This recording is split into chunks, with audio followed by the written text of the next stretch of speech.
Thank you all for joining us for today's QC COVID-19 press briefing. Today is Tuesday, and we are going to go ahead and get started. With us today, we have Janet Hill with the Rock Island County Health Department and Amy Thorson with the Scott County Health Department. So we're going to go ahead and get started today with some of our numbers. Please go ahead, Janet. Hi, everyone. We have a wonderfully low 4 new cases to report today, bringing our total to 13,129. We have 13 hospitalized, and unfortunately, we have sad news to pass along. A man in his 70s who had been hospitalized has died from COVID-19. We send our sympathies to his loved ones, and his death brings our total to 306.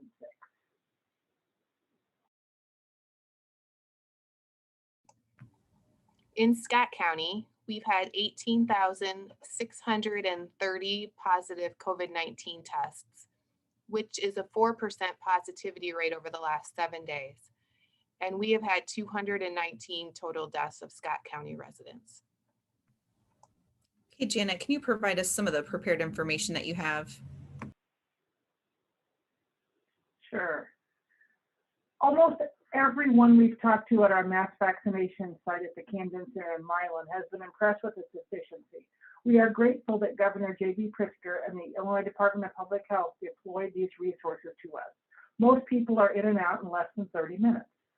More than 20 nurses, 60 soldiers, and 3 in the command structure work to give Rock Island County residents access to this life-saving vaccine. The team has given about 8,000 doses so far. The Rock Island County Health Department supports this mission by providing a site manager and at least 2 healthcare providers from either our staff or our Medical Reserve Corps. We are working 6 days a week to get our county residents vaccinated.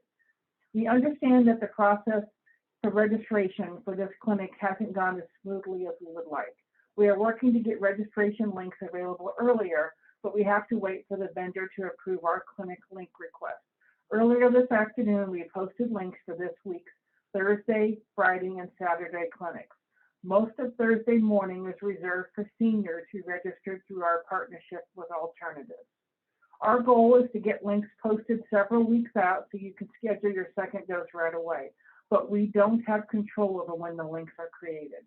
We ask that you pay close attention to our Facebook page and our website to see when new links are available.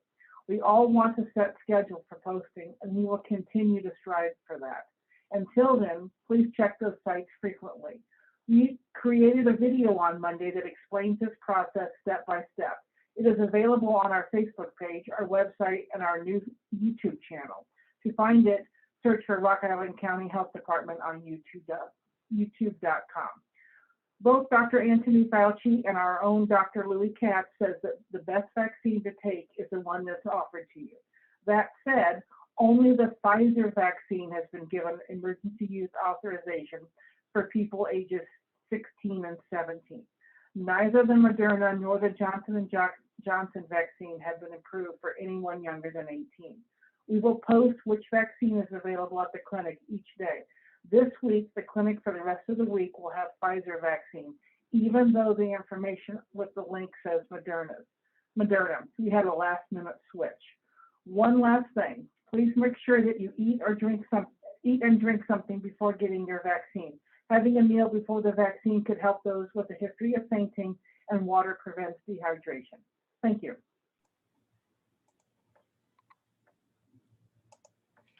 In recent days, we have had the opportunity to review our vaccine rollout and see how far we have come since the first vaccine was received at the end of December.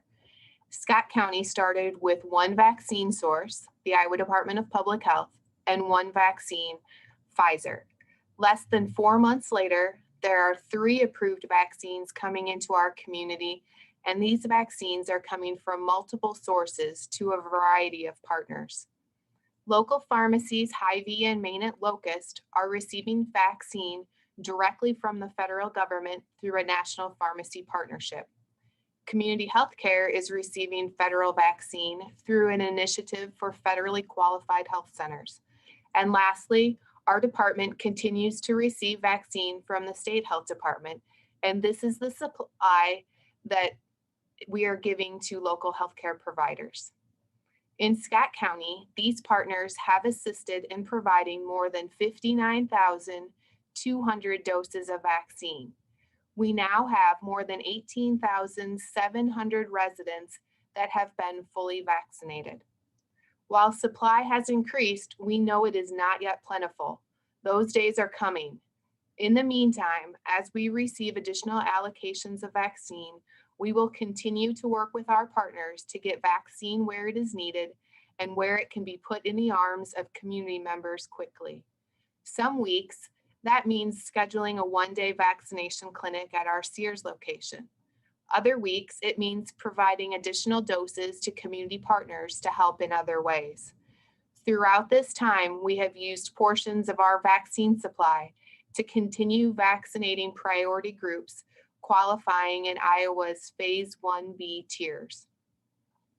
If you're vaccinated at our Sears clinic and receive an email, sign up to schedule your second dose, please do not share this link with others. It is very important that we vaccinate individuals needing a second dose at our second dose clinics and individuals needing a first dose at our first dose clinics. Because supply is not yet plentiful, getting vaccinated at the wrong clinic can make getting your second dose even more challenging. While we want to get the vaccine to as many people as possible, we want to do it the right way and ensure that each person receives his or her second dose in a timely fashion. For many in our community, it is your turn to get a vaccine. If you haven't yet made a decision on whether you will be vaccinated, now is the time to make up your mind. Ask your healthcare provider for medical advice. Reach out to your local health department or learn more on our websites. Browse the thousands of pages the CDC has on its website about COVID-19 vaccines. Talk to family members or friends that you trust and learn why they chose to be vaccinated. The incredible thing about vaccines is that they not only protect you, but those around you. We are so grateful for the vaccine science that will help end this pandemic. Thank you. Thank you, Janet and Amy. Appreciate those thoughts for today. Media partners on the call, if you have any questions, please type those into the chat. We did get a question ahead of time that I want to make sure that we bring up on here, and this is for both counties. So maybe we can start with Janet for Rock Island County. What have the recent testing numbers been? The demand for testing has dropped significantly, but do you have any numbers of how many people are getting tested daily or weekly right now? So that data is not available at the county level from IDPH. It is available at the regional level. And if you search IDPH COVID statistics on Google, and you will find, if you look at testing, we are in region 2. I would say that the reason for decreased testing is probably because people are so focused on getting the vaccination at this point. So some emphasis has dropped from testing. However, we know that robust testing, continued contact tracing, and strong vaccination uptake together will be what ends this pandemic. However, even after widespread vaccination, we will have a need for testing and contact tracing because none of those vaccines provide 100% efficacy against an infection. In studies, all the vaccines were shown to be highly protective against severe illness and death. In Scott County, we are able to see the tests that have been reported to the state health department. So over the last month, we have been averaging about 2,000 tests per week, which is down from the 5,000 that was happening in November. I think it's important to remember that while people get tested because they are sick or because they've been exposed to somebody with COVID, there's other reasons that people get tested. They may be going on a travel, they may need to have a procedure and a local medical provider is testing them. There's circumstances at long-term care facilities where residents and staff need to be tested on an ongoing basis. So we will continue to see testing occur in our community. Thank you. Janet, one question here for you. Did you say 8,000 doses had been administered at the Camden Clinic? I said that 8,000 doses have been administered by this team. There were a few outside clinics that we did also with the help of the National Guard. So as far as the total vaccination with this team, it's about 8,000. Thank you. Okay, it looks like no additional questions for today. We'll go ahead and conclude today's briefing.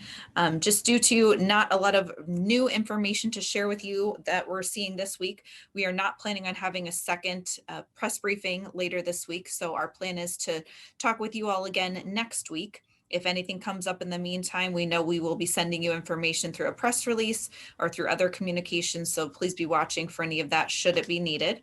Otherwise, thank you again for joining us as you always do and for sharing this information with the community. We're extremely grateful for your continued partnership, and we wish you all a great rest of your week and weekend, and we'll talk with you again next week.